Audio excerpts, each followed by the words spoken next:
Stewart, and this monster of a car, M6. It's got a V10 with a 6-speed manual. Now, what's the story behind this? Like, what made you go for this specific car? Started going down the road of the V10 BMWs, looked at the M5s, looked into trying to see what was available. They're very rare, and then I was like, okay, maybe the M6, same drivetrain. Never really looked into the 6 Series before. Found this one in Texas, and it being a 2008, it being a manual, it just seemed to tick all the right boxes, and I was able to pick it up for the right price, and it came 23 hours later, shipped right to the back door here. And yeah, it's definitely a fun interaction. I absolutely love the car. It's unique. It's only one of 320 in the world ever made. Oh, the whole world? Yeah. Not just the U.S.? Not just the U.S., the entire world. Yeah, they only made 320 in the entire world. They only made the manual for the North American market, so you could only buy in the United States and Canada anyway. Most of them are here in the United States. It's usually the other way around. Usually it is the other way around, yeah. Usually it's all, you know, over in Europe. Europe didn't get any. It was something that, again, only 320 people spec'd it. A couple of them were test mules that they made. It's an animal.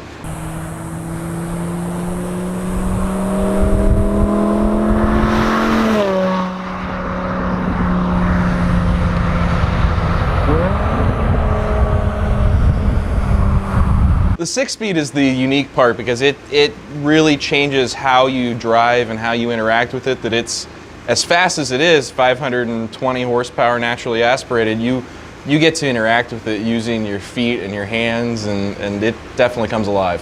So how long have you owned the car for? I've had it for about 3 years now. You put a lot of miles on it?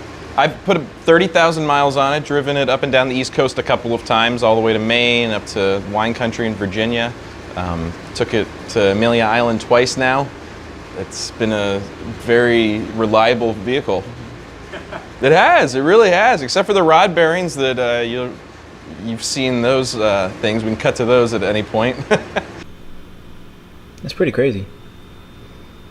Shiny.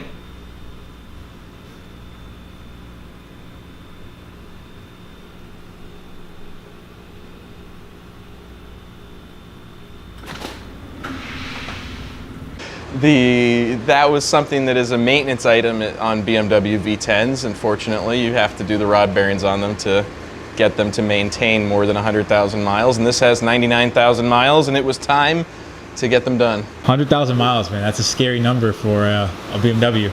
Yeah, it is a scary number, but again, it's been extremely reliable. I've driven it up and down the East Coast twice now. Take it all over. It's never had me on the side of the road. It's been very faultless. It's been a great car. You take this thing on rallies, right? Oh, all the time. We definitely do not hold back with this vehicle.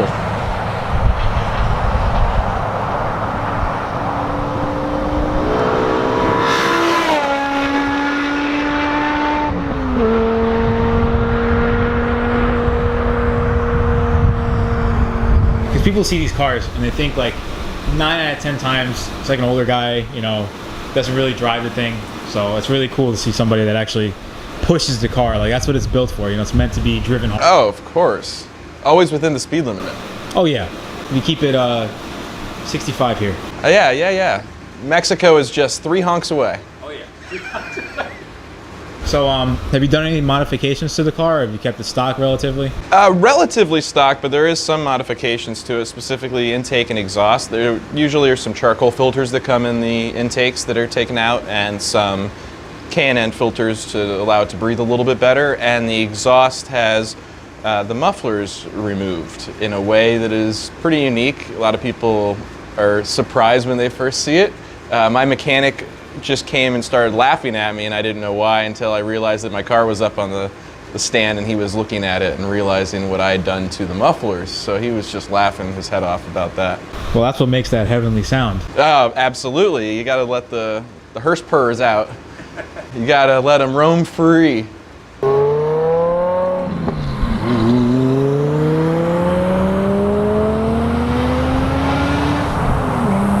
kind of tires are you running? They are Continentals. Do you know what size? Oh, wait. Hold on. Ask me that question again. What kind of tires are you running? I am running Continentals. Are you sponsored by them or something? No, I just thought it'd be hilarious to do. So you got any plans with the car? You wanna build it, or you gonna keep it stock? I would like to put long tube headers on it, make it a little bit more throaty even from where it is. I think it'd be really cool to have some stage NOS as well for maybe second, third, fourth gear pulls. You keeping this car as like a nice, just clean daily? Yes, yeah, this is the car that we take on, long rallies if we're going to drive, all the way up to Maine or things like that. We can do a couple thousand miles in it. It's not droning. We kept the center resonators so that we didn't have to worry about that. Still have the sound if you ever get into it, but keep it to where it's still very, drivable for long distances.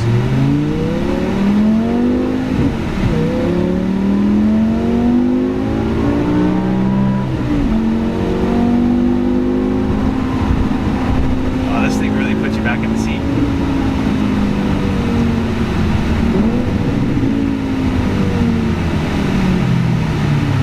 You drive like this all the time?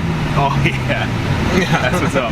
Yeah, I pretty much drive like that all the time. Are you going on the Corsa rally, by the way? No. Oh, okay. No. That's a lot of money. A lot of my friends go on those. It's like, they go a little nuts. They go crazy. Do you have any plans to get rid of the car in the future, or are you gonna keep it for a while? No, I plan to keep it for a while. I really enjoy it. There's no plans unless somebody brings me a large enough check. It's something rare enough and enjoyable enough. I can't imagine finding something that's this interactive, this useful, this fast, this everything. Was another thing too, like how much did you pay for it?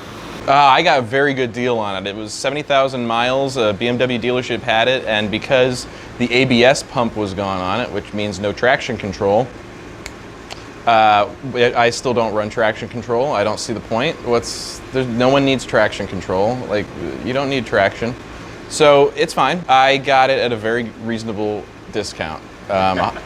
Let's just say I got $100,000 off the car. I don't think there's anything else. You're right. There's nothing else that really, for that price at least. I can't think of anything else that's going to touch it for that price. Yeah, you can't. I think as long as you do what you've done already, which was, replace the rod bearings and just do preventative maintenance. I mean, it's a V10 for like you said, $100,000 less. Like, there's nothing else like it. Pretty good discount. This is by far definitely one of the best sounding cars that I've ever heard. Surprisingly different. Oh man.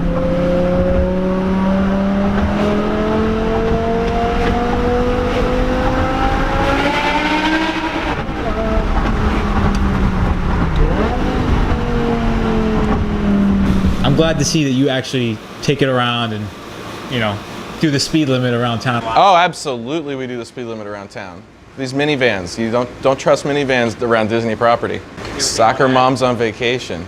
The manual is just a fun version of it. I think everybody who's buying a lot of these cars, they're buying the automated manuals, the flappy paddle ones, and it's great for really slapping it into gear and enjoying that, but rowing through the gears is a whole different story. I mean, you'd be surprised, like, I've had, not arguments, but conversations where people are like, well, it's almost just like driving a manual. I'm like, no, it's not. It's definitely not. He goes, well, it has, like, the DCT cars are like, well, it has 2 clutches. Yeah. That's great, but you're using a paddle to engage both of them. Like, yeah, you tell me how that shift is exactly the same from when you're redlining at 8,250 and shifting between second and third gear while your wheels are slipping from 6,000 to 8,000. And that's when you're gonna have to shift that quickly in between while it's slipping and keep it going. That's some good footwork. It's not like you're just flipping a paddle. That's not the same thing. That's not all the same thing. You seem to be pretty well known around here for a certain event. And what is that event? I run Orlando Cars and Coffee. I've been doing it for almost 6 years. It's one of those things that kind of came to fruition when there wasn't a car show to go to. And I was going down to Tampa, and we needed one in Orlando. And I was right place, right time, and started that. And I've been a kind of a part of the car community here in Central Florida for a good many years. And felt I needed something to go to my show with, as well as the rallies and other car events that reflected my personality and brought something unique to the community. For sure. I went in June to the Cars and Coffee you had. Yeah. And I have some video with it.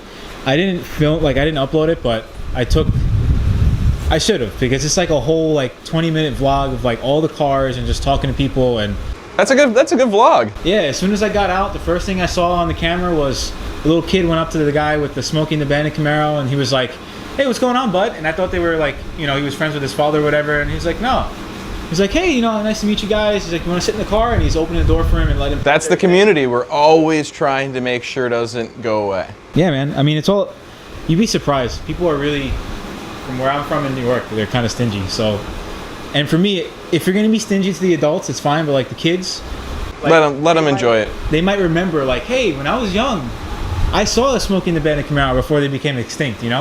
I knew kids that would, before they had their driver's license, that could come out with their parents to the car show 6 years ago, and I still know them today, that they're now adults and now doing full-time jobs and still talk to me all the time. It's amazing to see like them grow up even within the community. That's what it's all about, man. Yeah, it's a neat community. Oh, it's a good car. She's a beast.